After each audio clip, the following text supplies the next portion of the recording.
আমরা কিছু লোক 3টে বাস নিয়ে ঘোরার উদ্দেশ্যে বেরিয়েছিলাম। আর এতগুলো লোককে টিফিন দেওয়ার সময় যখন উপস্থিত হয় তখন কিন্তু আমাদের যারা বড়রা যারা ছিলেন তারা কিন্তু এই স্থানটি কিন্তু বেছে নিয়েছিলেন। এটি কিন্তু জলপাইগুড়ি রাজবাড়ির ঠিক উল্টো দিকে যে পুকুর ও পুকুর সংলগ্ন মন্দির রয়েছে, এটা কিন্তু সেই জায়গা। এই জায়গাটা কিন্তু বেশ সুন্দর, নিরিবিলি। এখানে বেশ বড় বড় গাছ রয়েছে, সামনেই রয়েছে বিরাট এক জলাধার যেটাকে বলা হয় পুকুর, আর এর পাশেই রয়েছে কিন্তু শান বাঁধানো ঘাট। খুবই সুন্দর, আশপাশের পরিবেশটা এত শান্ত। আমি এর আগেও গেছি, কারণ জলপাইগুড়িতে আমার বোন থাকে। আবার বহুদিন পরে এখানে এলাম, এসে কিন্তু ভীষণই ভালো লাগলো, কারণ জায়গাটাকে সংস্কার করে আরও উন্নত করা হয়েছে।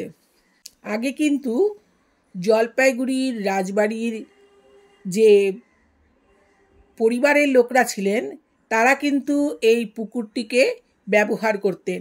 আর এর পাশেই যে মন্দিরটা রয়েছে এটাও কিন্তু তারাই ব্যবহার করতেন। এখন এটিকে জনসাধারণের জন্য খুলে দেওয়া হয়েছে। আমার বোনের ছেলেরাও কিন্তু এই পুকুরেই কিন্তু সাঁতার শিখেছে। ওরা কিন্তু কোনো সুইমিং পুলে গিয়ে কিন্তু সাঁতার শেখেনি। খুবই পরিষ্কার জল দেখলাম, টলটল করছে। সম্প্রতি এই জায়গাটিকে সংস্কার করা হয়েছে এবং এটিকে আরও সুন্দর ও আকর্ষণীয় করে তোলা হয়েছে। দর্শনীয় স্থান হিসাবে কিন্তু এটিকে গড়ে তোলা হয়েছে। জলপাইগুড়ি রাজবাড়ি এক সময় রাজপরিবারের বাসস্থান ছিল এবং এখানকার পুকুরটিও রাজকীয় কাজে ব্যবহার করা হতো।